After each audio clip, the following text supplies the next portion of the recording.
Let me ask you something. What would you do if your husband forced you to sign a prenup to protect his money while you were sitting on an inheritance he knew nothing about?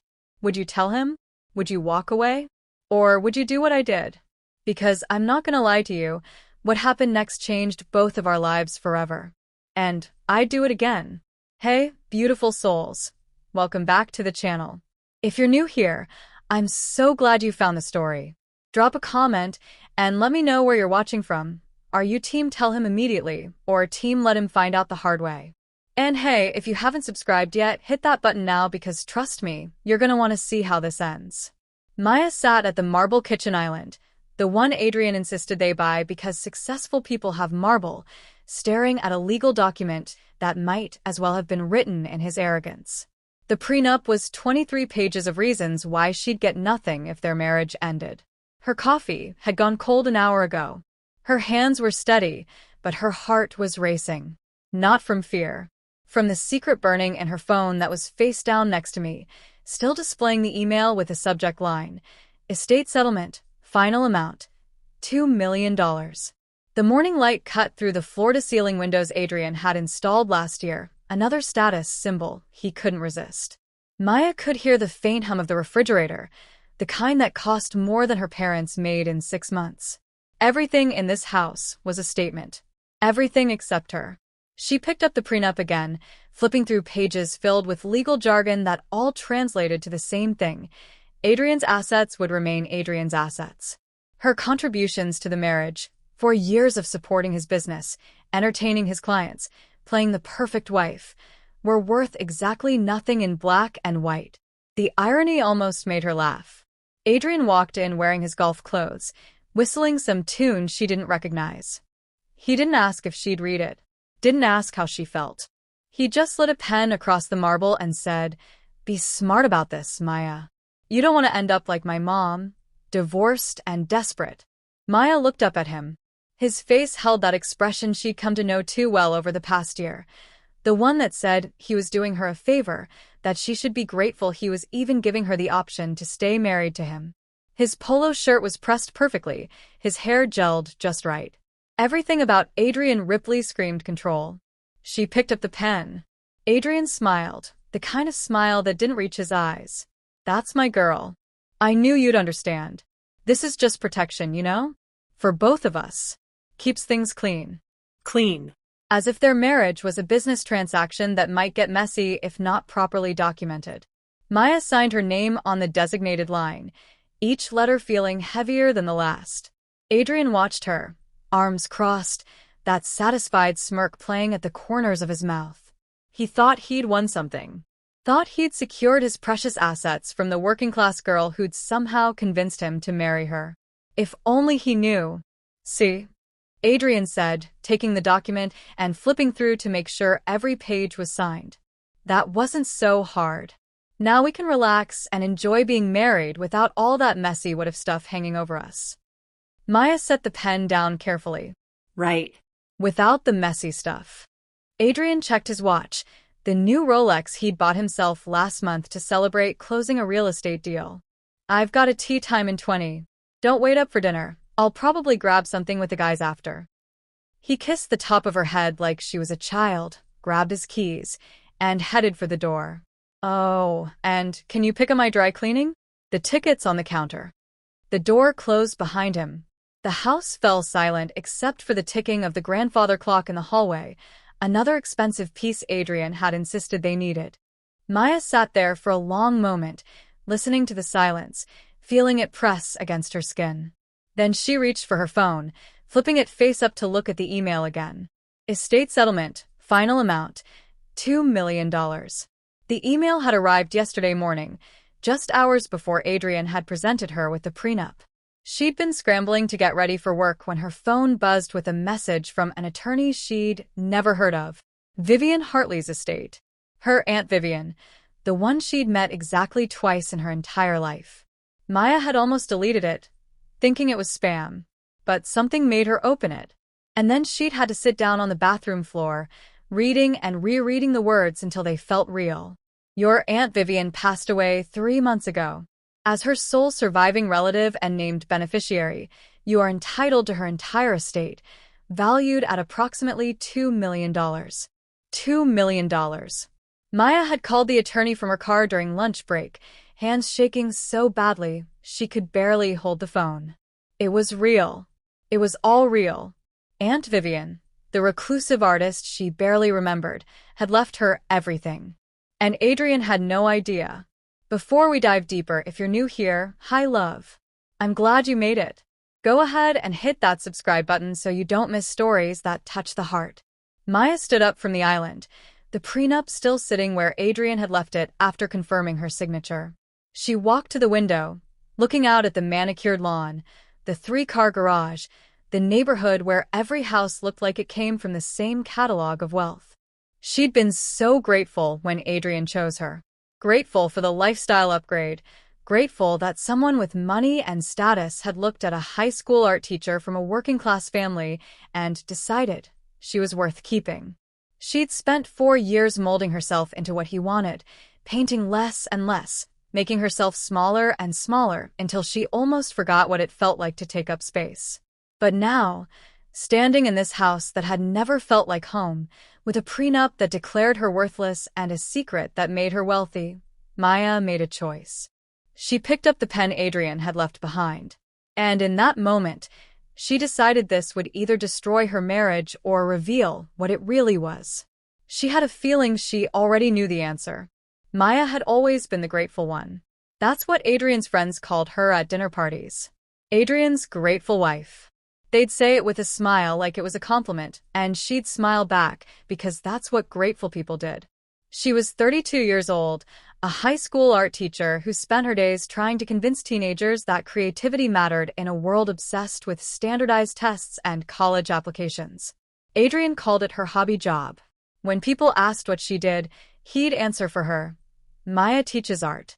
It's more of a passion project, really. The pay's not great, but it keeps her busy. It kept her busy. Like she was a child who needed activities to fill the time between being his wife. Maya came from factory workers. Her father had spent 30 years on an assembly line. Her mother had cleaned houses to make ends meet. They'd never had marble countertops or three-car garages. They'd had love, laughter, and a deep belief that their daughter could be anything she wanted. Somewhere along the way, Maya had forgotten that. She met Adrian 6 years ago at an art gallery downtown. He'd been there for a corporate event. She'd been there because one of her former students was being featured. Adrian had approached her at the wine table, confident and charming, asking intelligent questions about the artwork. He'd made her feel seen in a way she hadn't experienced before. The early days were intoxicating. Adrian swept her into a world of nice restaurants, weekend getaways, and social circles where everyone seemed to know exactly who they were. He'd introduced her as my girlfriend, the artist, and she'd loved how that sounded coming from his mouth. But slowly, artist became art, teacher became hobby. Dreams became phases. Partnership became patronage. By the time they got married, Maya had already learned to make herself smaller, to laugh at jokes that weren't funny, to agree with opinions she didn't share, to be grateful for a life she'd never actually wanted. And hey, while you're here, if you haven't subscribed yet, I'd love to have you as part of the family. Go on, I'll wait. Adrian Ripley was 35, a real estate developer who'd inherited his father's company at 28. He had a net worth of around $800,000, comfortable but not wealthy by the standards of the circles he tried to run in. Everything Adrian did was calculated for appearance. The right watch, the right car, the right wife, at least until she stopped being the right accessory. He wasn't evil. That's what Maya kept telling herself. He was just deeply, profoundly insecure. His mother had been taken for everything in his parents' divorce, and Adrian had watched his father spiral into bitterness and debt. The prenup wasn't about Maya. It was about the ghost of his mother's perceived betrayal. But knowing that didn't make it hurt less when he patted her head like a pet. Rachel Kingston had been Maya's best friend since college. She was a divorce attorney, which meant she'd seen every version of marriage falling apart. She'd never liked Adrian. From the beginning, she'd seen things Maya was too blinded by gratitude to notice. He talks over you, Rachel had said once, early in the relationship. He's just passionate. Maya had defended. He corrects you in public. He's just trying to help me sound more informed. Maya. He's just trying to make you small. Rachel had stopped pushing after Maya got engaged. She respected her friend's choices even when she disagreed with them. But she'd made Maya promise one thing. If you ever need me, I'm here. No judgment. Just action. Maya had laughed at the time. She wouldn't need a divorce attorney for her own marriage. She was too grateful, too careful, too moldable. She'd been wrong. The letter from Aunt Vivian's attorney had included a personal note, written months before her death. Maya had read it last night after Adrian went to bed, sitting in the guest bathroom with tears streaming down her face. Dear Maya, you probably don't remember me well, but I remember you. When you were 7, you showed me a painting you'd done of our family dog. It wasn't technically perfect, but it had soul. You told me you wanted to make people feel things with your art. I asked if anyone encouraged this dream. You said no, but you were going to do it anyway. That stubbornness, that spark, I saw myself in you. I spent my life letting small men make me small. I dimmed my light so they could shine. By the time I realized I didn't need their permission to be brilliant, I'd wasted decades. I'm leaving you everything I have, not so you can be comfortable, but so you can be free. Don't make my mistakes, Maya. Don't let anyone tell you that your dreams are hobbies. Don't marry someone who makes you grateful for scraps. If you're already in that situation, this money is your exit door. Use it. And if there's a man in your life who truly values you, this money won't threaten him. It will celebrate you. You'll know which one you have within 24 hours of receiving this. Trust your answer. Love, Vivian. Maya had known the answer before 24 hours passed. She'd known at the moment Adrian slid that pen across the marble. What Maya hadn't told anyone, not even Rachel, was that she'd been painting in secret for 2 years. She rented a storage unit on the other side of town, a small space that cost $60 a month. Inside were dozens of canvases, works that were raw and angry and beautiful. Paintings she'd created in stolen hours when Adrian thought she was grocery shopping or getting her nails done. The storage unit was her real life. Everything else was just performance. By the way, if you're listening and feeling this story already, you might as well subscribe. Don't be shy, join us. Maya and Adrian had been married for 4 years, together for 6. The wedding had been everything Adrian wanted, elegant and expensive, filled with his business contacts and country club friends. Maya's parents had looked uncomfortable in their formal wear, out of place among people who measured worth in portfolio size.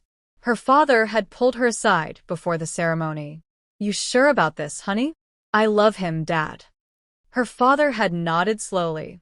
Love's important, but so is being loved the right way. Maya had kissed his cheek and walked down the aisle, choosing to believe that Adrian's version of love was enough. For years later, sitting at a marble island with a prenup that declared her worthless, Maya finally understood what her father had meant. 3 days before Adrian handed her the prenup, Maya had signed it in his lawyer's office. The office was all dark wood and leather chairs, designed to intimidate.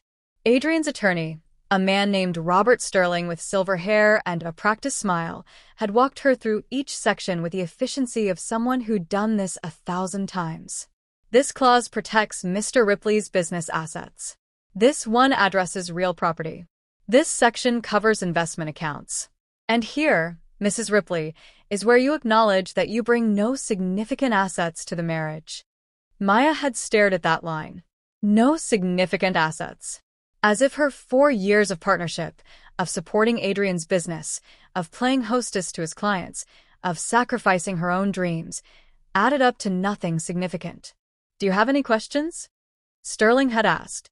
Maya had looked at Adrian, who was checking his phone. No questions. She'd signed every page, her hand steady, her heart numb. Afterward, Adrian had actually patted her head. Patted her head. Like she was a golden retriever who'd learned a new trick. See? That wasn't so hard. Now we can relax and enjoy being married without all that messy what-if stuff hanging over us. That night, Adrian went out with his business partners to celebrate protecting the company. Maya stayed home, ordered Chinese food she didn't eat, and finally opened the full letter from Aunt Vivian's attorney. She read Vivian's words 3 times, each reading breaking something open inside her chest. Don't let anyone tell you that your dreams are hobbies. Don't marry someone who makes you grateful for scraps. This money is your exit door. Use it. Maya sat on the couch in the living room Adrian had decorated without her input, holding a letter from an aunt she barely remembered, and realized she'd been handed a choice. Not just money. Not just freedom. But a test. Before we go on, quick question. Are you subscribed? If not, go ahead and fix that for me. I promise, I'll keep the stories coming. The next morning, Maya made breakfast like always.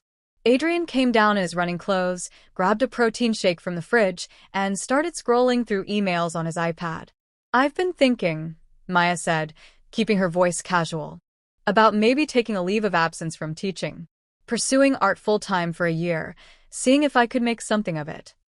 Adrian didn't look up. How would you pay for that?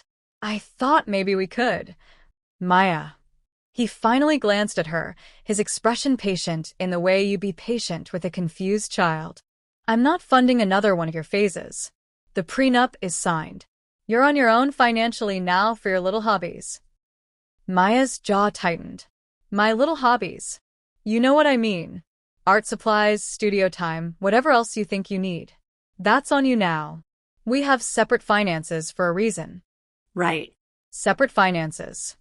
Adrian grabbed his keys. I've got a meeting downtown. Don't forget to pick up my dry cleaning. He left. The door closed. The house fell silent. Maya stood in the kitchen for a long moment. Then she picked up her phone and called her bank. I'd like to open a new account. Under my maiden name. That evening, Maya transferred $2 million into an account Adrian didn't know existed. Then she made a list. Option 1. Tell Adrian about the inheritance immediately. Watch his face. See if Vivian was right about what it would reveal. Option 2. File for divorce now. Take her safety net and walk away clean. Option 3. Wait. Watch. Test him. See who he really was when he thought she had nothing. Maya chose option 3. She needed to know. Not for revenge. Not even for validation. She needed to know if the man she'd married had ever actually existed, or if she'd been in love with a performance all along. The first test came the next morning. Adrian was reading the Wall Street Journal at the breakfast table, occasionally making dismissive sounds at headlines he disagreed with. Maya poured herself coffee, her new bank account information hidden in her phone, her inheritance a secret that felt both powerful and dangerous. The Hendersons are having that charity gala next month, Adrian said without looking up. I need you to get something appropriate to wear. Nothing too expensive, though. We need to watch spending. Maya sipped her coffee. You bought a $12,000 watch last week. That's an investment piece. It holds value. And a dress for a charity gala doesn't. Adrian finally looked at her, his expression hovering between annoyance and confusion. Why are you being difficult about this? I'm not being difficult. I'm asking why your purchases are investments and mine are expenses. Because I earn the money, Maya. That's how this works. You chose a low-paying profession. That was your choice. Maya set her coffee down carefully. Every word out of his mouth was another answer to Vivian's test. Every dismissal, every condescension, every reminder that she should be grateful. It was all data. You're right, she said finally. That was my choice. Adrian went back to his newspaper, satisfied that he'd won the argument. Maya went to the guest room, opened her laptop, and scheduled an appointment with Rachel. That afternoon, sitting in Rachel's downtown office with its view of the city skyline, Maya laid it all out. The inheritance. The prenup. The test she planned to run. Rachel listened without interrupting, her lawyer brain already 3 steps ahead. You inherited after the prenup was signed? Rachel asked. The day before, actually. And it wasn't listed in the prenup because you didn't know about it yet? Correct. Rachel leaned back in her chair, a slow smile spreading across her face. Maya. That inheritance is separate property. The prenup doesn't touch it. Even if it did, you received it after the document was drafted. It's yours. Completely. So, if I wanted to divorce him, you'd walk away with everything Vivian left you. He'd get nothing. Maya felt something loosen in her chest. He doesn't know. I gathered that. I want to wait. I want to see who he really is. Rachel studied her friend carefully. You already know who he is. You're just afraid to believe it. Maybe, but I need to be sure. Okay. Rachel pulled out a legal pad. Then, let's make sure you're protected while you figure it out. Document everything. Every dismissal, every condescension, every financial decision he makes without consulting you. If this ends in divorce, we want a paper trail. If you're watching this and haven't subscribed yet, don't break my heart like that. Tap the button. Let's keep growing together. Maya left Rachel's office with a strategy and a strange sense of calm. She wasn't trapped anymore. She was choosing to stay, but on her terms, gathering evidence about who her husband really was. That evening, she opened a separate investment account and moved half the inheritance into carefully diversified assets. She consulted with a financial advisor about asset protection. She did all of this from her phone while Adrian watched television in the next room, completely unaware that his wife had become a millionaire. The next test came 2 weeks later when Maya's car broke down. The repair estimate was $1,200. She asked Adrian if they could use their joint account to fix it. He sighed dramatically. Maya, we just talked about this. You need to start contributing more financially. Maybe get a summer job or something. I'm a teacher. I don't work summers. You know that. Then maybe you should reconsider your career choices. Maya paid for the repair herself from her secret account. But she told Adrian she'd borrowed the money from her parents. She watched his face carefully when she said it, looking for guilt, for concern, for any sign that he cared. His wife was borrowing money from her working-class parents because he wouldn't help her fix her car. What she saw was relief. Relief that he didn't have to pay. Relief that the problem was solved without costing him anything. That night, Maya transferred $50,000 to a domestic violence shelter anonymously. Not because Adrian was violent, but because she was starting to understand that there were many ways to make someone feel worthless, and not all of them left visible scars. Over the next 3 weeks, Maya transformed in ways Adrian never noticed. She was too good at being invisible, too practiced at making herself small. But inside, where it mattered, she was becoming someone new. She opened investment accounts and watched her $2 million grow. She consulted with Rachel weekly about asset protection, learning the legal language of separation. She paid off her parents' mortgage anonymously, setting it up to look like a bank error at first, then a lottery prize when they tried to investigate. Her mother called her crying. Maya, the mortgage. It's just gone. They're saying we qualified for some first-time buyer relief program we didn't even know about. 30 years of payments, just erased. Maya held the phone, listening to her mother's tears, and felt the first real surge of power she'd experienced in years. This is what money could do. Not buy marble countertops or luxury watches, but give people freedom from decades of burden. That's amazing, Mom. You deserve it. I don't understand how we qualified, but the bank says it's all legitimate. Your father cried, honey. I haven't seen him cry since his father died.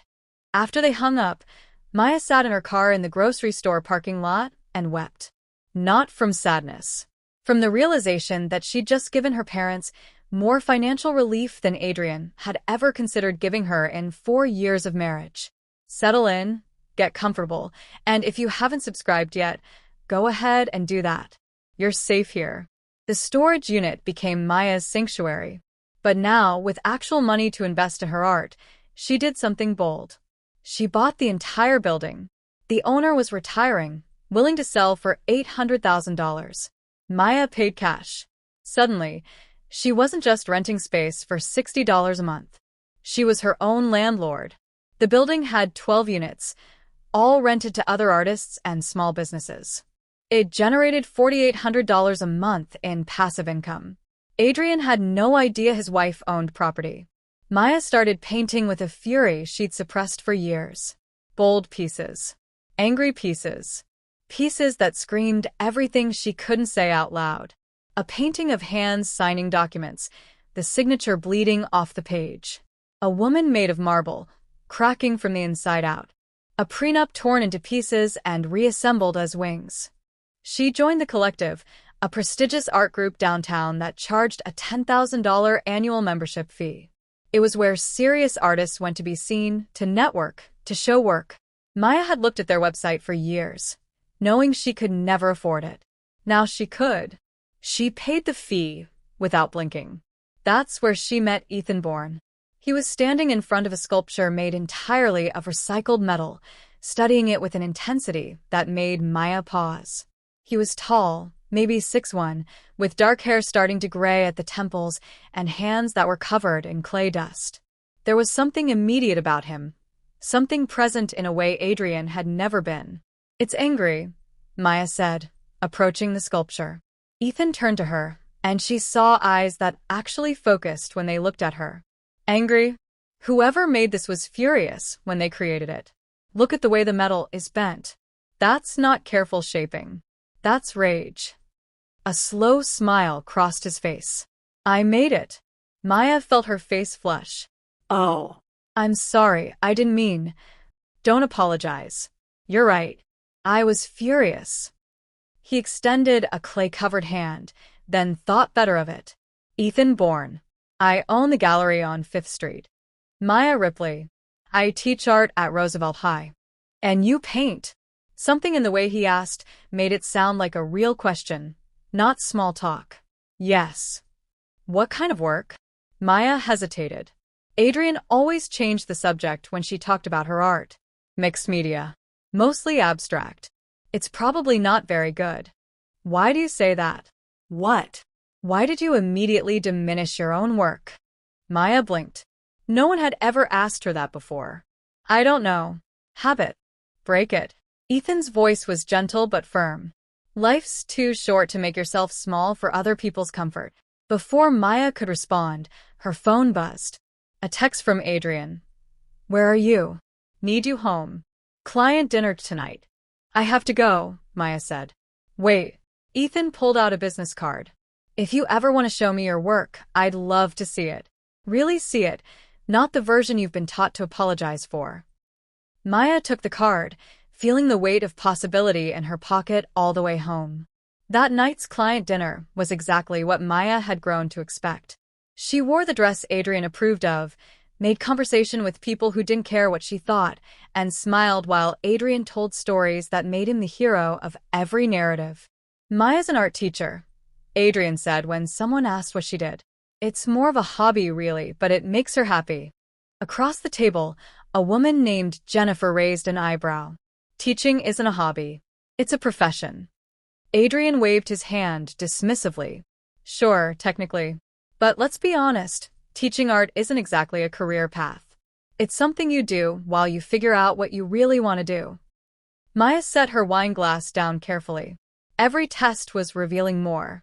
Every dismissal, every condescension, every public diminishment of her work, it was all data for the file Rachel was building. "Actually," Maya said quietly, "I've always known what I want to do. I want to make art. Teaching was supposed to be a way to support that while I built my career. But somehow I lost track of the building part." Adrian laughed, actually laughed. "Honey, you're 32. If you were going to make it as an artist, it would have happened by now. That's just reality." The table fell silent. Jennifer looked uncomfortable. Another guest suddenly found his plate fascinating. Maya smiled, the kind of smile that didn't reach her eyes. "You're probably right." But inside, she was already planning her next move. The next day, Maya called Ethan Bourne. "I'd like to show you my work," she said.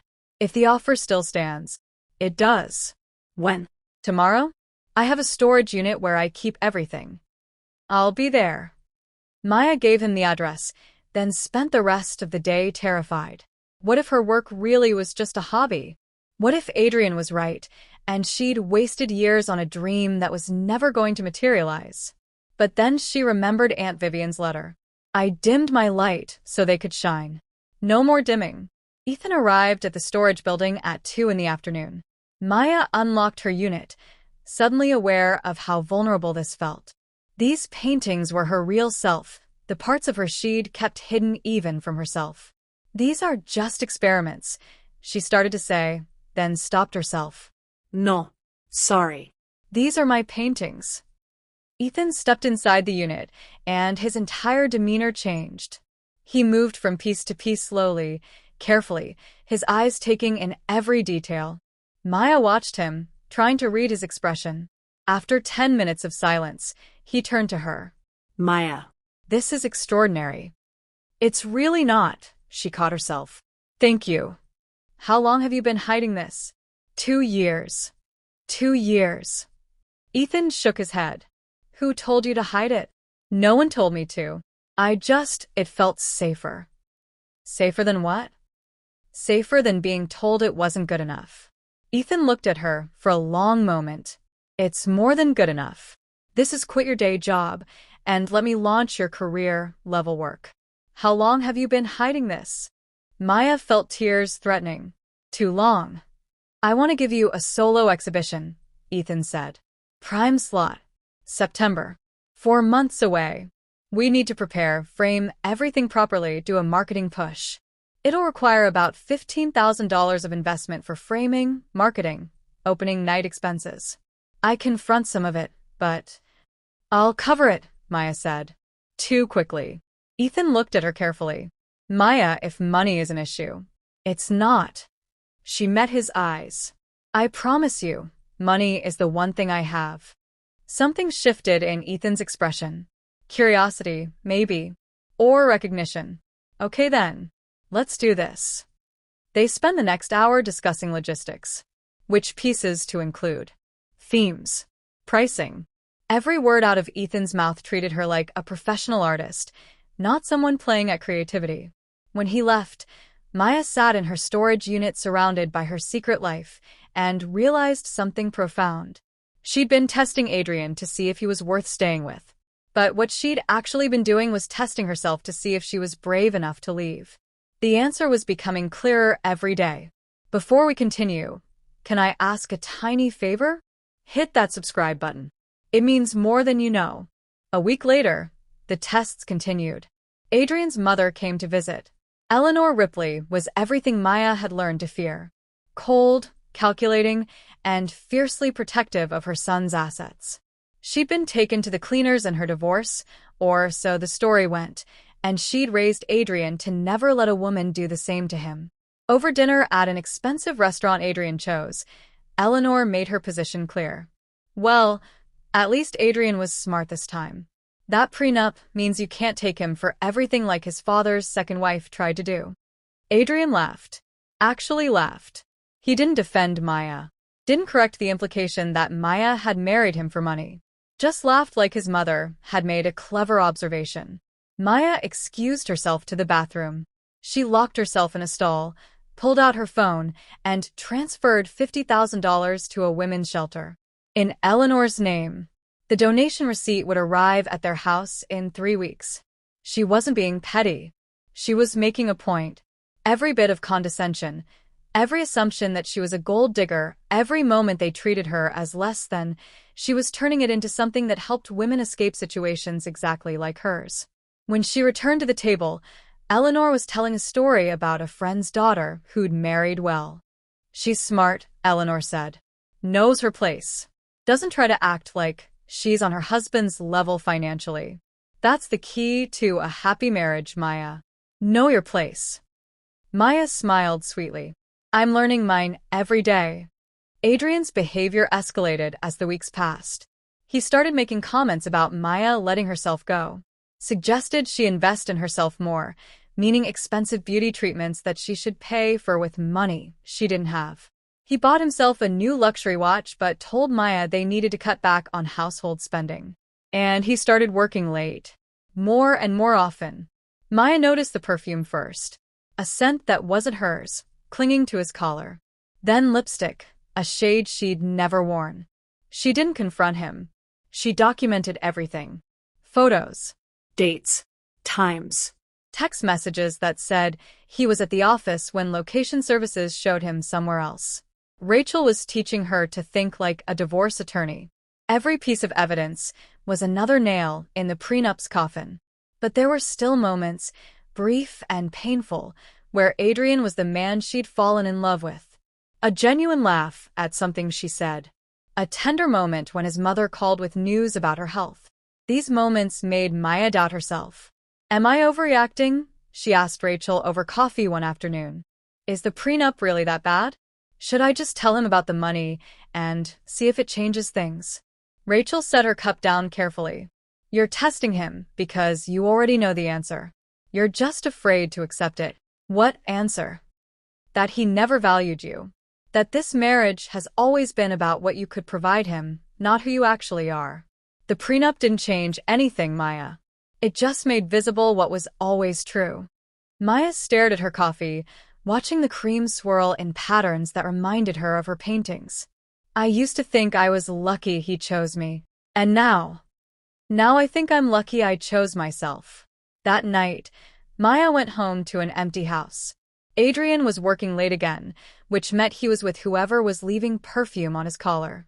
She walked through rooms filled with expensive furniture she'd never picked out, looking at a life she'd never actually wanted, and realized something profound. She wasn't trapped. She'd never been trapped. She'd just been too grateful to notice the door was unlocked the whole time. Week 6 arrived with the kind of beautiful weather that made betrayal feel even more surreal. Maya had a doctor's appointment that morning, a routine checkup that ended early. She texted Adrian to let him know she'd be home for lunch, but he didn't respond. Nothing unusual. He rarely responded to her texts anymore. She pulled into their driveway at 11:30 and saw his car parked in the garage. Strange, he'd said. He had meetings all day downtown. Maya sat in her car for a moment, key still in the ignition, watching their house. The curtains were drawn in the upstairs bedroom. Their bedroom. Something cold settled in her stomach, not quite shock, not quite surprise. More like confirmation. She got out of the car quietly, used her key to open the front door with barely a sound. The house was silent except for faint music coming from upstairs. Something classical, the playlist Adrian put on when he wanted to seem sophisticated. Maya stood in the foyer, her hand on the banister, and heard it. A woman's laugh. Light and carefree, the kind of laugh she used to make before she learned to measure every sound for appropriateness. She could have stormed upstairs, could have thrown open the door, and confronted them both. That's what happened in movies, in the revenge fantasies she'd entertained during sleepless nights. Instead, Maya pulled out her phone, opened the voice recorder, and pressed record. Then she walked back outside, got in her car, and drove to her building. She sat in her storage unit-turned-studio, playing the audio back. The laugh. The music. The unmistakable sounds of a life Adrian was living without her, sometimes in the same space she occupied. And here was the twist. She wasn't shocked. She was relieved. Because now she knew for certain. The guilt she'd been carrying about her secret inheritance, about testing him, about planning an exit strategy while still wearing a wedding ring, it all evaporated. He was never the man she'd hoped he was. She'd just been too invested in the dream to see the reality. Maya sat there for a long moment, letting that truth settle into her bones. Then she stood up, tied her hair back, and started painting.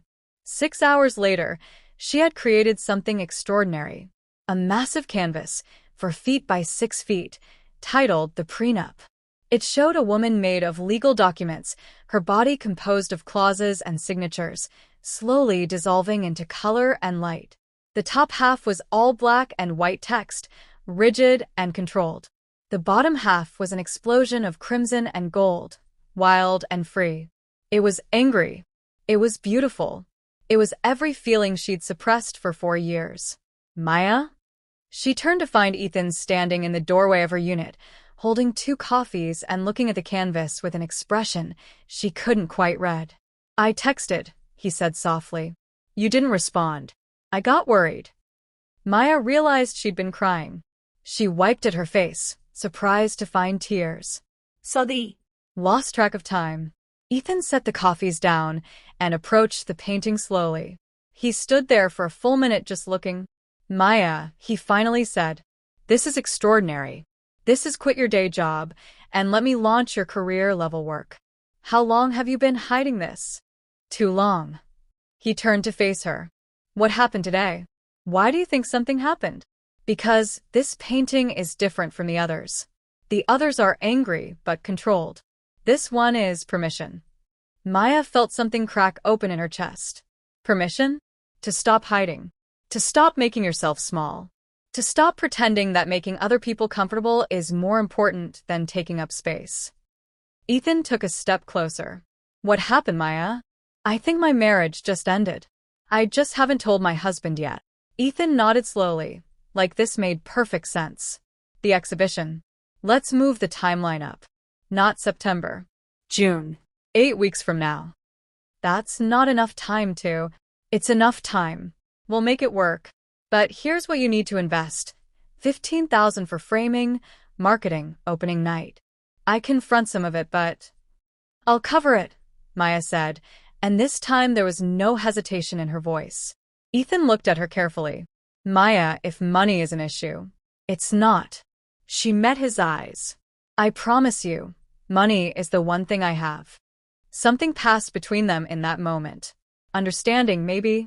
Or recognition that they were both seeing each other clearly for the first time. Okay, Ethan said. Then let's do this. Let's call it separate assets. Maya laughed, actually laughed. That's perfect. Do you know that you can save a soul right now by subscribing? Someone out there needs to hear this story. Be the reason they find it. Later that week, Maya's phone rang with a number she didn't recognize. She almost didn't answer, but something made her pick up. Mrs. Ripley? This is Robert Sterling, your husband's attorney.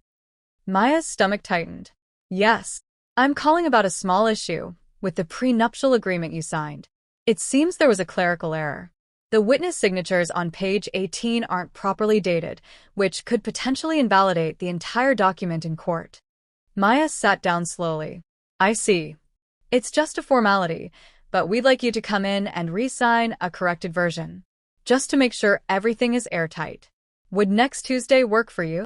Maya stared at the wall of her studio, at the painting titled The Prenup, at the physical manifestation of everything wrong with her marriage. Let me think about it, she said.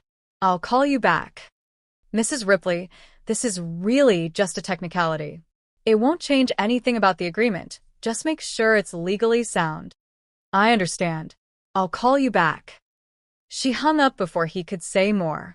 The prenup might not be valid. The document that Adrian had wielded like a weapon, the 23 pages of reasons why she'd get nothing, might not hold up in court. And he didn't know.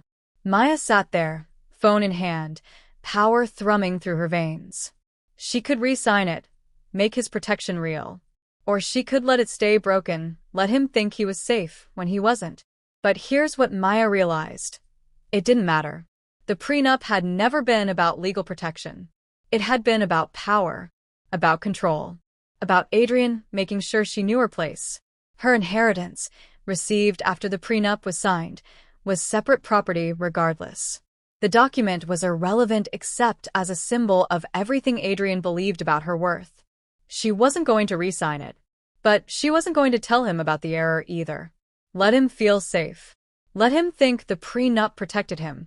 The revelation would be so much sweeter when it came. That evening, Ethan called. I know this is complicated, and I know you're still married, but I need to ask something. Okay. Would you have dinner with me? Not as colleagues. Not as artist and gallery owner. As two people who should probably stop pretending there's nothing here. Maya closed her eyes. There was something here. There had been from the moment Ethan actually looked at her art, really looked at it, and saw what she'd been trying to say. I can't, she said quietly. Not yet. I'm still technically married, and I need to deal with that first. The right way. I understand. Ethan's voice held no judgment. But Maya? When you're free, and I think you will be soon, I'll be here. Why? Maya asked.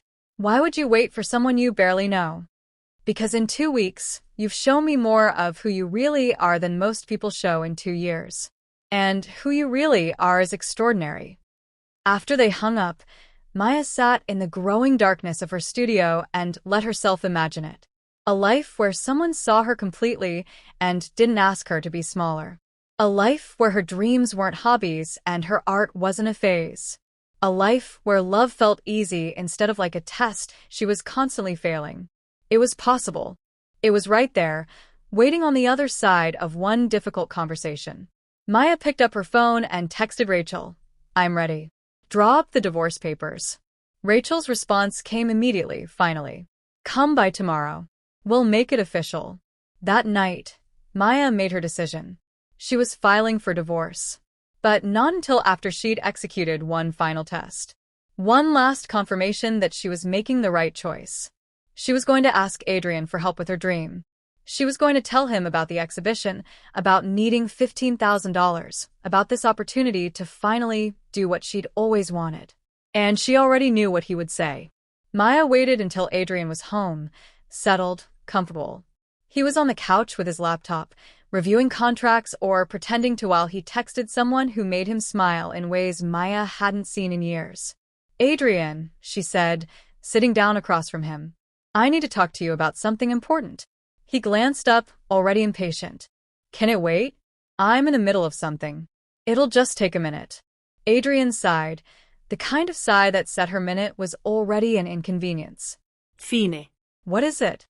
Maya took a breath. This was it. The final test. "I've been offered an art exhibition. A real one, at a gallery downtown. It's a solo show, my own work, and it's happening in June."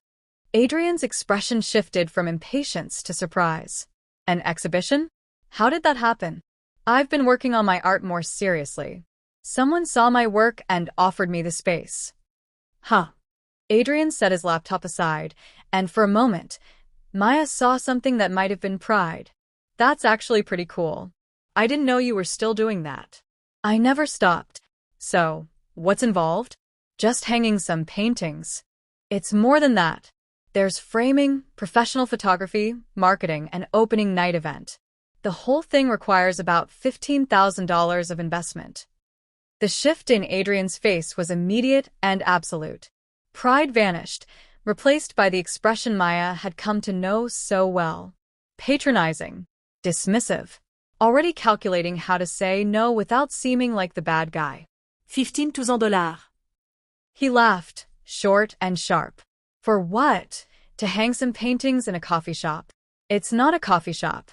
It's a legitimate gallery." "Maya, come on. We talked about this.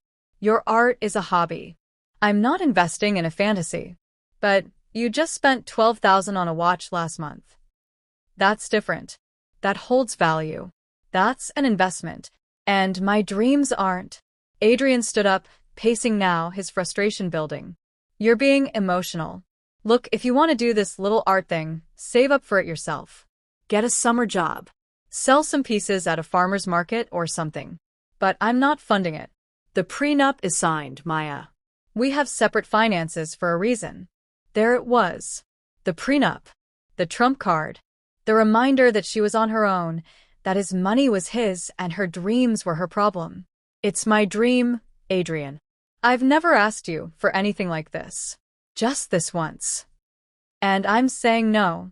Jesus, Maya, when are you going to grow up and realize that art careers don't happen for people like you? You're 32. If you were going to make it, it would have happened by now. That's just reality. People like you. Maya nodded slowly, feeling something final click into place inside her chest. "You're right. Separate finances. I'll figure it out myself." "Good. I'm glad you're being reasonable about this." That night, Maya slept in the guest room. Adrian didn't notice. He was too busy texting someone who wasn't his wife, smiling at his phone in the darkness of their bedroom. Maya lay awake, staring at the ceiling, and felt nothing but clarity. This was who he was. This was who he'd always been. She'd just been too grateful, too hopeful, too invested in the dream to see it. The next morning, she transferred $15,000 from her inheritance account to cover the exhibition costs. Then she started planning her exit. Why haven't you subscribed? Don't you like the story? Hit that button. Let's finish this journey together. 2 days later, Maya followed Adrian. She told him she was going shopping, then got in her car and drove to his office building downtown. She parked where she could see the entrance and waited. At 2:30, Adrian emerged. But he wasn't alone. A woman walked beside him, blonde, younger than Maya by at least 5 years, wearing designer clothes that probably cost more than Maya's monthly teaching salary. They were laughing, comfortable, familiar. Adrian put his hand on the small of her back as they walked to the parking garage. They stopped at a black Mercedes Maya didn't recognize. The woman said something that made Adrian laugh. Then she pulled him close and kissed him. Not a peck. A real kiss, the kind that said this wasn't new, wasn't uncertain. Maya took photos. Not because she needed evidence anymore. Because Rachel had taught her to document everything, and because part of her needed the proof to be undeniable. She watched Adrian get into the Mercedes with the other woman. Watched them drive away. Then she sat in her car in that parking garage and felt something unexpected. Peace. Maya pulled out her phone and called Rachel. I'm ready. Draw up the divorce papers. About damn time, Rachel said. Come by my office. We'll make it official. But the universe wasn't done testing Maya's resolve. That evening, Adrian came home pale and shaking. It's my mom. She had a heart attack. She's in the hospital. Maya felt her carefully constructed exit strategy crumble. Is she okay? I don't know. They're running tests. Maya, I need you. Please come with me. And there it was. The moment that made everything complicated. Because for the first time in weeks, Adrian looked at her like she mattered. Like he needed her. Like she was more than a line item in a prenup. Of course, Maya heard herself say. Let me get my purse. The hospital was all fluorescent lights and antiseptic smells. Eleanor was in ICU, connected to machines that beeped and hummed. She looked smaller than Maya had ever seen her, vulnerable in a way that made all her previous cruelty seem almost pitiable. Adrian cried. He actually cried, sitting in the uncomfortable waiting room chair with his head in his hands. Maya sat beside him, her hand on his back, feeling every bit of the confusion she'd hoped to avoid. I've been terrible to you, Adrian said suddenly, his voice rough with tears. I know I have. I've been distant and difficult, and I'm sorry. I'll do better. I promise I'll do better. Maya felt her resolve waver. This version of Adrian, vulnerable and honest and reaching for her, was the man she'd married. The man she'd fallen in love with 6 years ago. Adrian. Please don't give up on us. Please. I know I need to change. I will change. Just give me another chance. For 72 hours, Maya lived in that hospital waiting room. She brought Adrian coffee, talked to doctors, fielded calls from his business partners. She watched him be scared and human and real in ways she'd forgotten he could be. And she second-guessed everything. The affair, the prenup, the condescension. Maybe it was all stress. Maybe she was about to blow up a marriage that could be saved. Maybe this crisis was exactly what they needed to remember why they'd chosen each other in the first place. On the third night, while Eleanor was stable and sleeping, Maya stood in the hallway outside ICU, stretching her legs. Adrian was with his mother. The hallway was quiet except for the distant beeping of monitors and hushed conversations at the nurse's station. That's when she heard it. Adrian's voice, low and urgent on the phone. No, I can't see you tonight. I told you, family emergency. Maya froze. I know, baby. I miss you too. Look, once my mom is stable, I promise we'll go away for that weekend. Baby. He called her baby. The same endearment he'd once used for Maya, now reserved for someone else. No, Maya doesn't suspect anything. She signed the prenup. She's not going anywhere. She has nothing without me. The words hit Maya like physical blows. She stood in that hospital hallway, surrounded by the machinery, keeping Adrian's mother alive, listening to her husband plan a future that didn't include her while she stood 10 feet away. She has nothing without me. Maya walked away before he could see her. She walked to the hospital lobby, found a quiet corner, and pulled out her phone. Her hands weren't shaking. She felt calm. Clear. Done. She texted Rachel one word. Now. 3 minutes later, Rachel responded. Divorce papers will be ready tomorrow morning. Where do you want them served? Maya thought about it. She could have them served at Adrian's office. At the house. At the hospital, even though that seemed cruel. But then she remembered the exhibition. The opening was in 4 weeks. Everyone would be there. Adrian's business partners. His friends. His mother, if she recovered in time. At the gallery, Maya texted back. Serve them at my art exhibition. Rachel's response was immediate. You are officially my hero. Maya sat in that hospital lobby, surrounded by people dealing with real crises, real emergencies, real life and death situations. And she realized her marriage ending wasn't a tragedy. It was a mercy.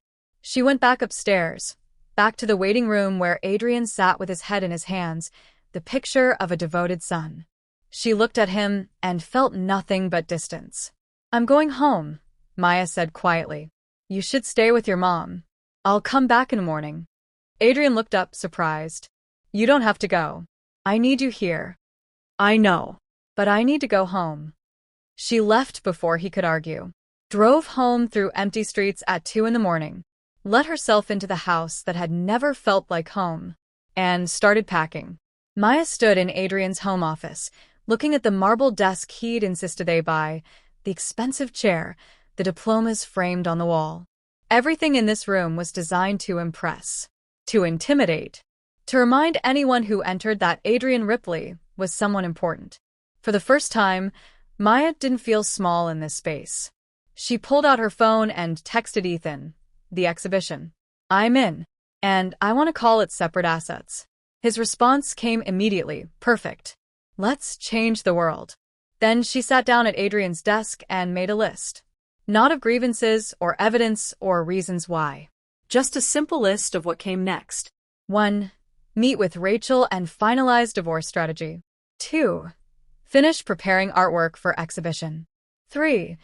Invite everyone, Adrian's business partners, friends, colleagues, his mother. 4. Serve divorce papers at the gallery opening. 5. Walk away free. It wasn't revenge. Not really. It was simply the truth, presented in the most public way possible. Adrian had built his entire identity on appearances, on status, on making sure everyone knew he was successful and in control. Maya was about to show everyone what that control had actually cost. The next morning, she met Rachel at her office. Rachel had the divorce papers ready, neat and official and surprisingly thin for something that would end a 6-year relationship. We're citing irreconcilable differences and infidelity, Rachel explained. You have photos, audio recordings, witness testimony from the hospital. He won't be able to dispute it. What about the prenup? Rachel smiled. Here's where it gets interesting. The prenup has a clerical error that might invalidate it. But here's the thing. It doesn't matter. Your inheritance, received after the prenup was signed, is separate property. The prenup doesn't touch it. He gets his assets, you get yours, and nobody owes anybody anything. So, he was protecting himself from nothing. Exactly. But we don't need to tell him that until the papers are served. Maya looked at the documents, feeling the weight of what she was about to do. He's going to be blindsided. Is that a problem? No. Maya picked up the pen. It's justice. She signed everywhere Rachel indicated. Each signature felt like unlocking a door she'd been standing behind for years. When do you want these served? Rachel asked. At my art exhibition. June 15th. 7 p.m. Rachel's eyebrows rose. You want to serve your husband divorce papers at your art opening? In front of everyone he knows. Yes. Maya Ripley, I have underestimated you completely. Rachel grinned. I'll have a process server there. He'll look like a gallery guest until the moment of truth. Thank you. For what? For never saying I told you so. Rachel's expression softened. You needed to figure out yourself. And you did. That's what matters. You can put a smile on a random kid's face, basically feeding them right now by subscribing. 1 click. That's all it takes. Over the next 4 weeks, Maya transformed. Not externally, Adrian didn't notice anything different. But internally, she was becoming someone new. Someone who took up space. Someone who didn't apologize for existing. She met with a financial advisor to restructure her inheritance investments. $2 million, properly managed, would generate enough passive income that she'd never have to worry about money again. She could teach if she wanted to, Paint if she wanted to. do absolutely nothing if she wanted to. The point was choice. For the first time in her adult life, Maya had choices that weren't dependent on anyone else's approval. She hired a professional photographer to document her artwork. The photos were stunning, capturing every nuance of color and texture. This wasn't hobby art. This was the work of someone who had something to say and had finally found the courage to say it. She and Ethan worked on the exhibition layout. Which pieces would go where? How to guide viewers through the emotional journey of the work. He treated her like a professional artist, not someone playing at creativity. "You're going to need to prepare for the attention this brings," Ethan said one afternoon while they arranged pieces in the gallery. "This kind of work, with this level of emotional honesty, people are going to want to know the story behind it." "I'm ready. Are you? Because once you tell your truth publicly, you can't take it back." Maya looked at the painting titled The Prenup, hanging on the main gallery wall, where everyone would see it first. "I don't want to take it back." She sent invitations to everyone in Adrian's social circle. Business partners, country club friends, golf buddies. His mother, who was recovering well and had been discharged from the hospital. Each invitation was elegant, professional, printed on heavy cardstock. "You are cordially invited to the opening of Separate Assets, a solo exhibition by Maya Hartley Ripley. June 15th, 7 p.m. Gallery Bourne, 5th Street." She used her maiden name alongside Adrian's. A small rebellion, but it felt significant. Adrian barely glanced at the invitation when she showed it to him. "Yeah, sure, I'll try to stop by if I have time." "Looks nice, honey." He had no idea what was coming. Maya told him about the exhibition casually over dinner one night. "The opening is next Friday. You should come. Bring your colleagues if you want." Adrian looked up from his phone. "Yeah, maybe. If I have time." "Your mother's planning to come." That got his attention. "My mother? To your art show?" "She said she wanted to support me." This was a lie. Eleanor hadn't responded to the invitation at all. But Maya had Rachel call and personally invite her, explaining that it would mean so much to Maya to have her there. Eleanor, still feeling vulnerable from her hospital stay, had agreed. "Huh," Adrian said.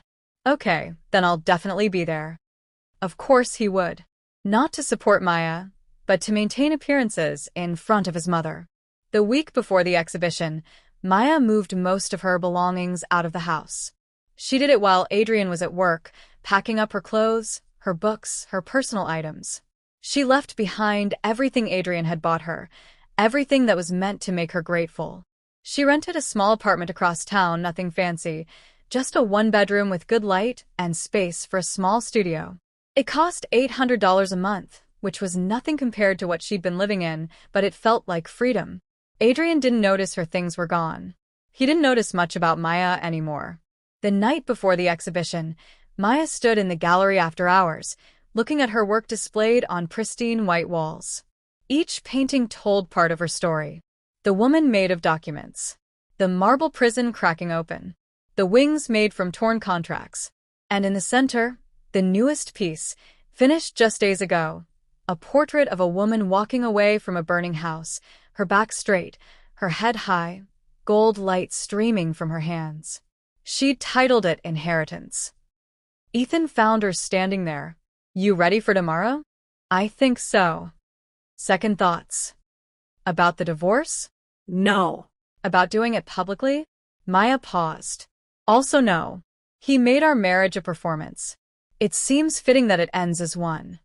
Ethan stood beside her, both of them looking at the artwork. "For what it's worth, I think what you're doing is incredibly brave. Or incredibly vindictive. Can it be both?" Maya laughed. "I suppose it can." "There's something I need to tell you," Ethan said. "Before tomorrow, before everything changes. I've been waiting because you asked me to wait, and I respect that. But I need you to know that this, whatever this is between us, it's real for me." Maya turned to look at him. "Ethan, you don't have to say anything. I just needed you to know. Tomorrow, your life changes completely. You're going to be free. And when you are, if you want to explore what this could be, I'm here. But if you need time or space or to figure out who you are outside of that marriage, I understand that too. Maya felt tears threatening. You barely know me. I know your art. And your art is you, Maya. The real you. The one you've been hiding. I know that person. And I think she's extraordinary. Before Maya could respond, before she could think too hard about it, she kissed him. It was brief, gentle, and it felt like the first honest thing she'd done in years. Tomorrow, she said when they pulled apart. After tomorrow, we'll figure this out. Ethan smiled. After tomorrow. Maya drove home. Back to the house she'd soon be leaving permanently, and found Adrian asleep on the couch with his phone on his chest. She looked at him, this man she'd spent 6 years with, and felt nothing but distant pity. He thought he was safe. Thought the prenup protected him. Thought Maya would always be too grateful, too scared, too small to challenge him. Tomorrow, he'd learn differently. The gallery was packed. Maya stood near the entrance, watching people arrive in their elegant clothes, champagne glasses in hand, ready to view art from an artist most of them had never heard of. They came because of the invitations, because of curiosity, because Adrian's business partners wanted to support his wife's little hobby. They had no idea what they were about to witness. The paintings covered every wall, each piece lit perfectly to highlight the emotional intensity of the work. Viewers moved through the space with expressions ranging from curiosity to stunned recognition. These weren't polite landscapes or abstract prettiness. This was raw, honest, angry art about marriage and money and finding yourself in the wreckage of other people's expectations. Pieces were priced between $25,000 and $40,000. Red dots appeared next to several within the first hour. Sold. People weren't just looking. They were buying. Maya watched it happen with a strange sense of detachment, like she was observing someone else's life. Ethan appeared at her elbow, champagne in hand. You're a hit, he said quietly. I've already had 3 collectors ask about future work. This doesn't feel real. It's real. You're talented, Maya. People are finally seeing what I saw from the beginning. Adrian arrived at 7:45, fashionably late. He brought his mistress, though he probably didn't think of her that way. To him, she was probably just a colleague, just someone from work, just a friend he happened to kiss and take to hotels. The blonde woman wore a red dress that cost more than Maya's first car. She walked beside Adrian like she belonged there, looking at the art with the practiced expression of someone who attended gallery openings but didn't actually care about art. Adrian spotted Maya across the gallery and waved, smiling. The smile of someone who thought he was being supportive by showing up. He started walking toward her, the mistress trailing behind, when he passed the first major piece. The prenup. Adrian stopped walking, stared at it. The woman made of legal documents, dissolving into color and chaos. The title was printed clearly on the placard beside it. Interesting, the mistress said. Is that supposed to be political? Adrian didn't answer. He moved to the next piece. Separate property.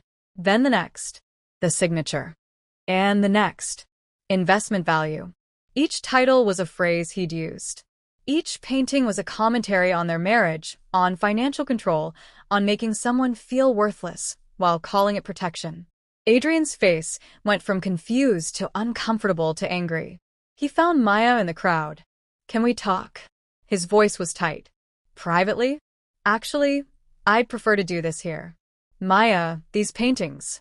Are they about our marriage? Yes. People nearby were starting to pay attention. Adrian's business partner, Tom, was staring at a painting titled The Hobby, which showed hands creating something beautiful while a man's shadow dismissed it. Why would you display our private life like this? Adrian hissed, trying to keep his voice down. Because it's my private life too. And I'm allowed to tell my story. But everyone we know is here. I know. That's why I invited them. Adrian looked around frantically, aware that they were being watched. His mistress had disappeared into the crowd, smart enough to make herself scarce. Eleanor stood near a painting titled Know Your Place, her expression unreadable. Then Adrian saw the prices. His eyes widened as he read the numbers. $25,000, $40,000, $35,000. red dots next to at least half of them. Wait, he said slowly. These are your paintings? And people are buying them? For this much? Yes. And people are buying them? For this much? Yes. Adrian's face went through several expressions at once. Shock, Confusion. And then something calculating. Something that made Maya's stomach turn because she recognized it so well. He pulled her aside, or tried to, lowering his voice to a tone he probably thought was reasonable. Maya, why didn't you tell me you were this good? We could have invested in this together. This is incredible. You could quit teaching, we could turn this into a real business. Well, yeah. I mean, this clearly has commercial potential. You're going to need management, someone to handle the business side, while you focus on creating. I could. Actually, Maya said calmly, you won't. She reached into her purse and pulled out an envelope. The same size and weight as the prenup he'd handed her 4 months ago. The symmetry was intentional. What's this? Open it. Adrian opened the envelope. Divorce papers. His face went completely white. What? Maya, what is this? Exactly what it looks like. You can't be serious. If this is about money, we can renegotiate. Clearly you're going to be making more than I thought. It's not about money, Adrian. Maya's voice was steady, clear, carrying to the people who'd stopped pretending not to listen. It's about the fact that you only value me now that you think I have some. It's about the prenup you forced me to sign. It's about the affair you think I don't know about. It's about the fact that you called my dreams a hobby and told me to get a summer job. Adrian looked around wildly. His colleagues were watching. His business partners. His mother. Everyone he'd spent years impressing, years performing for. You're being ridiculous. You have nothing, Maya. The prenup protects your assets, Maya interrupted. Which, to be clear, are substantially less than mine. What are you talking about? This was it. The moment everything changed. The moment Maya stopped being small. 3 months ago, Maya said clearly, one day before you made me sign that prenup, I inherited $2 million from my aunt. Separate property, Adrian. The prenup doesn't touch it. And these paintings? I'm not selling them to survive. I'm selling them because I can. Because I'm good. Because I always was, and you were too busy calculating my value to notice my worth. The gallery fell silent. Every eye was on Adrian, watching his face cycle through emotions. shock, Anger. Calculation. fear. Wait. His voice was strangled. You've had $2 million this whole time? And you didn't tell me? Separate finances, remember? You insisted. But we're married. That money is half. Rachel stepped forward from where she'd been standing near the back of the gallery. She'd been waiting for exactly this moment. Actually, it's not. Inheritances received during marriage are separate property in this state. And since she received it after your prenup was drafted, which specifically lists all known assets of which she had none, it's not covered under your agreement. She owes you nothing. You, however, might owe her something given the infidelity clause on page 16. Adrian's mistress, who'd been trying to edge toward the exit, froze. Someone gasped. Tom, Adrian's business partner, looked at the blonde woman and then at Adrian with an expression of dawning understanding. You've been cheating on her? Eleanor's voice cut through the murmuring. Adrian's mother stood near the painting titled Know Your Place, her expression cold and sharp. While she was supporting you? While she was signing your ridiculous prenup? Mom, it's not. Don't. Eleanor held up a hand. I raised you better than this. Or at least I thought I did. Adrian looked around desperately, watching his carefully constructed world crumble in real time. His mistress had left. His colleagues were whispering. His mother looked disgusted. And Maya stood there, calm and centered, no longer the grateful wife who made herself small for his comfort. Maya, please. Adrian's voice cracked. We can work this out. I made mistakes, but... You didn't make mistakes, Adrian. Maya's voice was gentle but final. You showed me exactly who you are. And I'm finally smart enough to believe you. She turned away from him, facing the crowd of people who'd come to see art and witnessed a marriage end instead. She raised her glass.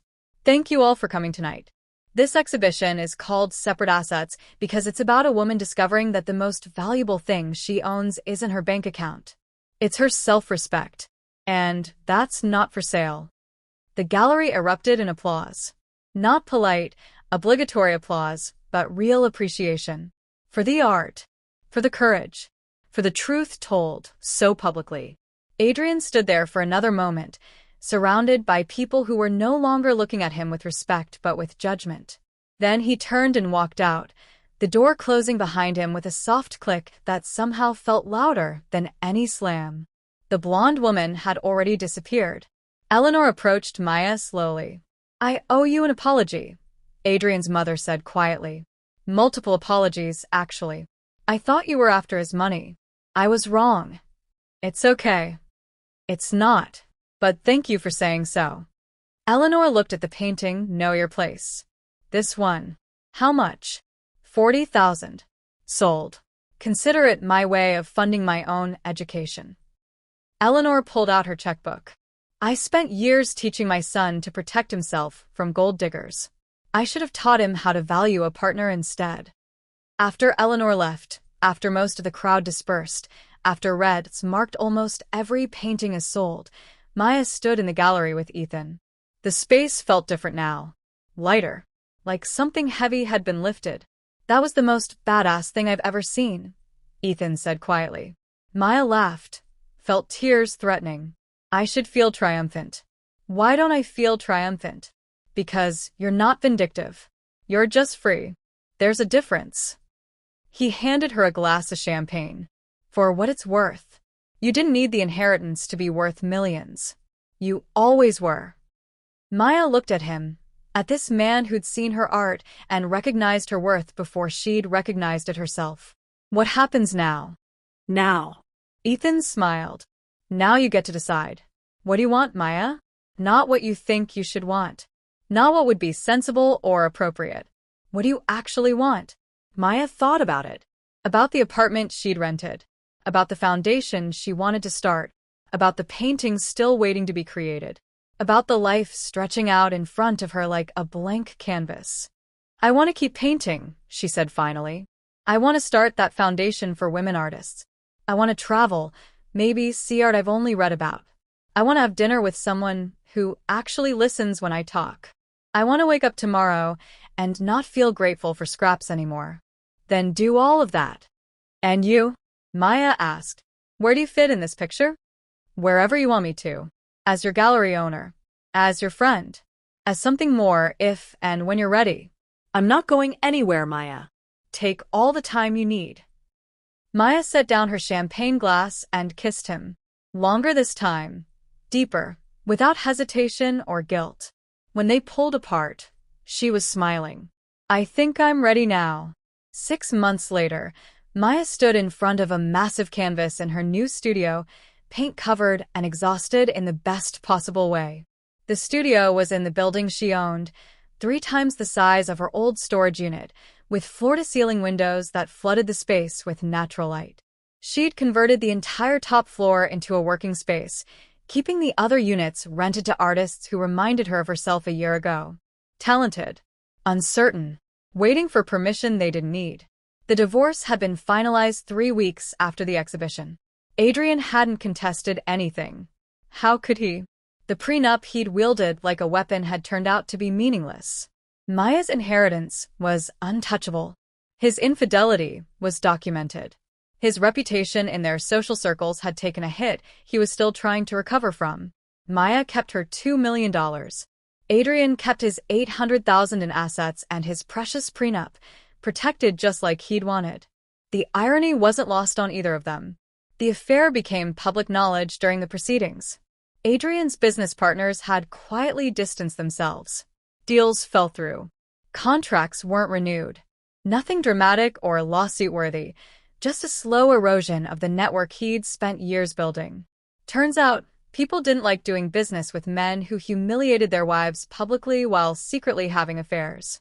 His mistress had left him 2 months into the divorce process, right around the time she realized he wasn't as wealthy as he'd pretended to be. Apparently, the luxury watch and the marble countertops had been funded by credit and projection rather than actual wealth. Maya didn't gloat. She didn't need to. She simply moved on. Before I tell you how this all ends, can I ask you something? If you've made it this far in the story, you're part of something special. Hit that subscribe button. Be part of a community that believes in second chances and new beginnings. Maya had quit teaching in July, right after summer break started. It wasn't because she had to. The inheritance meant she never had to work again if she didn't want to. But she quit because she wanted to. Because teaching had become another thing she did out of obligation rather than passion, another way she'd made herself smaller. Her principal had been disappointed, but understanding. "You've been painting yourself into that classroom for years," Mrs. Chan had said during their final meeting. "Time to paint yourself out into the world." Maya had cried during that conversation, realizing that even in a job she'd thought was her own choice, she'd been making herself fit into someone else's expectations. Now, 6 months later, she painted full-time. Not because she needed the money, but because she needed to create. The separate assets exhibition had sold out completely, generating $420,000 in sales. Ethan had already booked her for 2 more shows, one in Chicago and one in New York. But more important than the sales or the recognition was what Maya had done with part of her inheritance. She'd started the Vivian Grant, a foundation that provided funding to women artists from working-class backgrounds. $25,000 grants, no strings attached, awarded twice a year to women who'd been told their art was just a hobby. The first round of applications had brought in over 300 submissions. Maya had read every single one, seeing herself reflected in story after story of talented women who'd been made to feel their dreams were frivolous. She'd awarded 10 grants that first round. 10 women who would now have the freedom to create without apologizing for it. Her parents still couldn't quite believe what had happened. Maya had told them everything over dinner at their house, the house whose mortgage she'd secretly paid off. Her father had cried again, not from gratitude this time, but from pride. "We always knew you'd do something big," he'd said, holding her hand across the kitchen table. "We just didn't know it would be this." "It's not just the money, Dad. It's the freedom to choose." Her mother had smiled, that knowing smile that said she understood more than she'd ever let on. "That's what we always wanted for you. Not money. Not status. Just the freedom to be yourself without apologizing for it." Maya visited them every Sunday now. Not out of obligation, but because she wanted to. Because these people, who'd worked factory jobs and cleaned houses, who'd never had marble countertops or expensive watches, had loved her unconditionally. They'd never asked her to be grateful. They'd never made her feel like she owed them anything. They'd just loved her. That was worth more than $2 million could ever buy. Ethan and Maya had started dating slowly, carefully. He'd meant what he said about giving her time, about letting her figure out who she was outside of her marriage. They'd spent weeks just talking, having dinner, walking through art museums, discussing everything from technique to philosophy to what it meant to live an authentic life. "I don't want to be someone's grateful girlfriend," Maya had told him early on. "I don't want to owe anyone anything." "Good," Ethan had said. "Because I don't want someone who's grateful. I want someone who's equal. A partner, not a project." The first time Maya met Ethan's daughter, Sophie, she'd been terrified. Sophie was 12, smart and skeptical, the product of a mother who'd taught her not to trust people easily. They'd met at a pizza place, neutral territory, and Sophie had spent the first 20 minutes sizing Maya up with the critical eye of someone who'd seen her father hurt before. "Dad says you're an artist," Sophie had finally said. "I am. Are you any good?" Maya had smiled. "Why don't you come see my studio and decide for yourself?" Sophie had visited the following weekend and spent 3 hours examining every painting, asking questions that ranged from technical to philosophical. At the end, she turned to Maya with grudging respect. "Okay, you're actually good. And you didn't treat me like a kid." "You're not a kid. You're a person. Why would I treat you like anything else?" That had been the beginning. Now, for months later, Sophie came to the studio every other weekend. Sometimes she painted alongside Maya. Sometimes she just did homework while Maya worked. Sometimes they talked about art or life, or what it meant to start over when things didn't work out the way you planned. Maya wasn't trying to be Sophie's mother. She was just trying to be someone real in Sophie's life. Someone who showed up. Someone who listened. It felt easy in a way nothing with Adrian had ever felt easy. When she tried to pay for dinner with Ethan, he'd insisted they split it. Not because of some prenup or power play, he'd said firmly. Because we're partners. That's how this works. Partners. Equal. Nobody owing anybody anything except respect and honesty, and showing up. Maya realized this is what love actually felt like. Not gratitude. Not obligation. Not the constant calculation of who owed what. Just easy. Rachel had become more than Maya's lawyer. She'd become family. They had dinner once a week, sometimes with Ethan, sometimes just the two of them. Maya had offered to pay Rachel's fees from the divorce, but Rachel had refused. Consider it my investment in cosmic justice, Rachel had said. Besides, watching you serve those divorce papers at your art exhibition, that was payment enough. I'm going to dine out on that story for years. I'm glad I could provide entertainment. You provided inspiration. Do you know how many clients I have right now who heard about you? Women in situations like yours, who thought they were trapped because of money or prenups or fear. They're calling me because you showed them it's possible to leave. That's worth more than any legal fee. Adrian had tried to contact Maya twice after the divorce was finalized. The first time, he'd sent a long email full of apologies and explanations and justifications for why he'd behaved the way he had. Maya had read it once, recognized it for what it was, more performance, more trying to control the narrative, and deleted it. The second time, he'd called her directly. Maya had been in her studio, working on a new piece, when his name appeared on her phone. She'd stared at it for a long moment before answering. What do you want, Adrian? I wanted to apologize. Really apologize, not just send an email. What I did was wrong. The affair, the prenup, the way I treated your art. All of it. I was insecure and controlling, and I made you pay for my issues. Maya had set down her paintbrush. Okay. I accept your apology. Really? Yes. Because I think you mean it. And because holding on to anger doesn't serve me anymore. But accepting your apology doesn't mean I want you in my life. It just means I'm choosing not to let what you did define my future. There'd been a long pause. I saw you were featured in Art Magazine. The piece about emerging artists to watch. You looked happy. I am happy. I'm glad. I really am. And Maya? For what it's worth, I was wrong. About everything. Your art was never a hobby. You were never someone who needed to be grateful. You were always extraordinary. I was just too insecure to see it. Thank you for saying that. There's one more thing. I'm starting therapy. Trying to figure out why I needed to control everything and everyone. It's not an excuse, just an explanation. I don't want to be that person anymore. Good luck with that, Adrian. I mean it. After they hung up, Maya had sat in her studio for a while, processing. She didn't forgive him, not completely. Forgiveness wasn't a switch you could flip. But she also didn't hate him anymore. He was just a man who'd been broken in ways he didn't understand, and he'd broken her in the process. But she'd put herself back together. And this version of herself was stronger, more honest, more whole than the woman who'd signed that prenup all those months ago. Maya had blocked his number after that second call. She hoped he got the help he needed, hoped he became a better person. But she didn't need to witness it. That chapter was closed. Adrian's lawyer, Robert Sterling, had called Rachel a month after the divorce was finalized. He wanted to refer clients to her. Apparently, watching someone use his own prenup document as a weapon against itself had been a wake-up call about how he practiced law.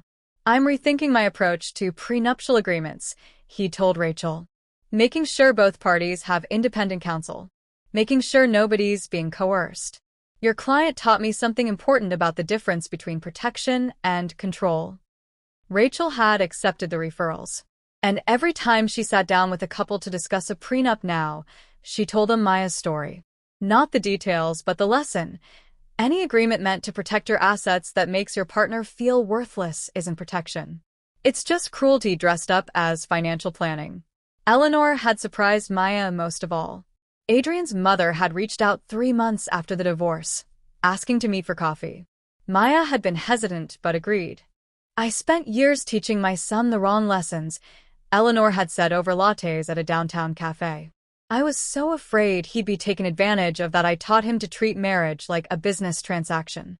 I turned him into someone who calculates worth in dollars instead of recognizing value in people." "You were protecting him based on your own experience. That's generous of you, but it doesn't excuse what I did. I was cruel to you. I made assumptions.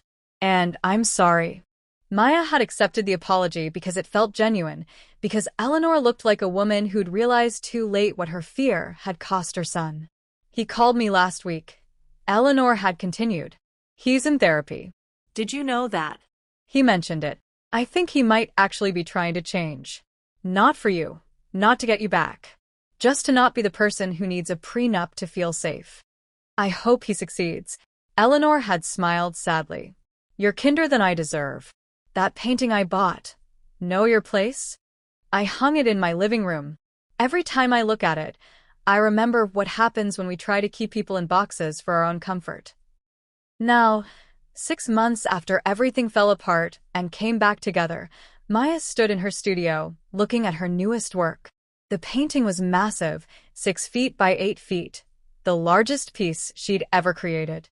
It showed a woman made of gold leaf and color and light, breaking free from a structure made of marble and contracts and other people's expectations. The woman's hands were open, releasing paper birds that transformed into flames as they flew away. She'd titled it The Inheritance. Ethan walked in with coffee, a routine they'd fallen into. He'd closed the gallery early and come to her studio, and they'd spend evenings together surrounded by paint and possibility. "What are you calling this one?" he asked, handing her a cup. Maya stepped back, considering the painting. "The Inheritance." "The money?" No. "The lesson." Maya turned to face him. "My aunt left me $2 million, but the real inheritance was permission. Permission to be myself. Permission to stop being grateful for crumbs. Permission to stop making myself small so men could feel big." Ethan wrapped his arms around her from behind, and she leaned into him, feeling the solid reality of someone who saw her completely and didn't ask her to be anything other than what she was. "Think she'd be proud?" he asked quietly. Maya smiled. "I think she knew this is exactly what would happen. The money wasn't the gift. The freedom to choose was." She turned in his arms to face him. "Thank you." "For what?" "For seeing me when I was still invisible to myself." Ethan kissed her forehead. "You were never invisible, Maya. You just married a blind man." Maya's phone buzzed on the workbench. A notification from her gallery sales portal. Another painting had sold. Separate property had just gone for $60,000 to a collector in San Francisco. She looked at the notification and felt something she'd never experienced in her marriage. Not vindication. Not anger. Not even satisfaction. She felt free. And that, Maya thought, was the best revenge of all. Not destroying Adrian. Not humiliating him publicly, though she'd done that too. Not even the money or the success or the new relationship. The best revenge was becoming the person she'd always been capable of being. The person who took up space. The person who didn't apologize for existing. The person who understood that her worth had never been determined by anyone else's validation. She was worth millions. She always had been. She just hadn't known how to see it. Maya set her phone down and picked up her paintbrush. There was another canvas waiting, another story to tell, another piece of herself to discover and display without apology. Ethan settled into the chair in the corner of her studio, content to work on gallery paperwork while she painted. Sophie would be by later to do homework and ask questions and exist in the same space without anyone having to perform for each other. Rachel was coming over for dinner tomorrow night. Her parents were visiting next weekend. The Vivian grant application deadline was approaching, which meant another 10 women would soon receive the freedom to create without asking permission. This was Maya's life now. Not perfect, but real. Not performed, but lived. Not grateful for scraps, but creating abundance. She dipped her brush in gold paint and approached the canvas. The next piece was already forming in her mind, a story about transformation and courage and what it meant to inheritance more than money. Outside the studio windows, the city stretched out in all its complicated beauty. Somewhere in that city, Adrian was presumably working on becoming a better person. His mother was looking at a painting that reminded her of lessons learned too late. His former mistress was probably attached to someone else now, looking for security in all the wrong places. But Maya wasn't thinking about any of them. She was thinking about color and composition, about the women who'd receive grants next month, about dinner with Ethan tonight, and whether Sophie would want to try that new pizza place.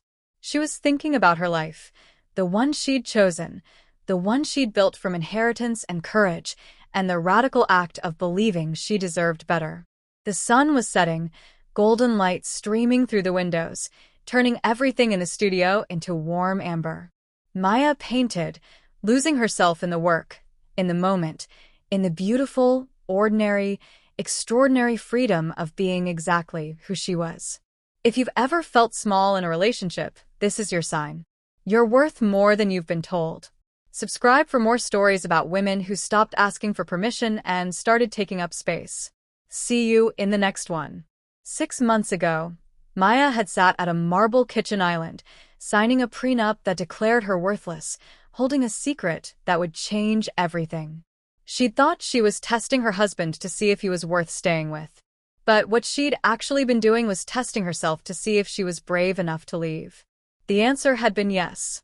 And now, standing in her studio with paint-covered hands and a heart that felt whole for the first time in years, Maya understood the real truth about inheritance. Her Aunt Vivian hadn't just left her money. She'd left her an example. A reminder that it's never too late to choose yourself. That dimming your light for someone else's comfort is a betrayal of everything you could become. That sometimes the bravest thing you can do is walk away from a life that looks perfect on the outside and build one that feels real on the inside. The money had been the catalyst, but the transformation had always been possible. Maya had just needed permission to believe she deserved it. And she did. She always had. The painting in front of her was taking shape, the woman in gold breaking free, paper birds transforming into flames, marble prisons cracking open. It was angry and beautiful and hopeful all at once. Just like her. Ethan looked up from his laptop. "You're smiling." "I am." Yeah. That particular smile. The one you get when a painting is working. Maya looked at her reflection in the studio window, at the woman covered in paint with messy hair and tired eyes and an expression of pure contentment. "I was just thinking about what my aunt said in her letter. About not wasting decades dimming my light for small men. About using the inheritance as an exit door. And I'm grateful I listened. Not grateful the way Adrian wanted me to be grateful, small and owing. Grateful the way you're supposed to be when someone gives you exactly what you need at exactly the right time." She wiped her hands on a rag and walked over to kiss Ethan properly. "Thank you for waiting." "For you? Always." Maya's phone buzzed again. This time it was an email from the Art Institute of Chicago. They wanted to feature her work in their Emerging Artists program. 6-month residency, full stipend, the kind of opportunity she'd dreamed about when she was young and still believed her dreams mattered. She read the email twice, making sure it was real. Then she laughed, the kind of laugh that came from pure joy rather than nervous relief. "Good news?" Ethan asked. "The best news. Chicago wants me for a residency." "That's incredible. Are you going to take it?" Maya thought about it. About the life she'd built here. About Ethan and Sophie and Rachel and her parents and the foundation that needed her attention. About the freedom to choose what she wanted without calculation or obligation. "I don't know yet," she said honestly. "But the beautiful thing is I get to decide. Nobody's deciding for me. Nobody's telling me what's practical or appropriate or sensible. I just get to choose what I want." "And what do you want?" Maya looked around her studio, at the paintings on the walls, at the man who'd seen her worth before she'd seen it herself, at the life she'd built from courage and inheritance and the radical belief that she deserved better. Everything, she said finally. I want everything I was told I couldn't have. And I want it without apologizing. Ethan grinned. Then take it. All of it. You've earned it. Maya picked up her brush again, turning back to the canvas. The woman in gold was almost complete now, breaking free with flames trailing from her hands like wings. Outside, the sun finished setting, and the city lights began to glow. Inside the studio, Maya painted in the warm light, surrounded by proof that she was more than grateful. More than grateful. More than a hobby artist. More than someone's diminished wife.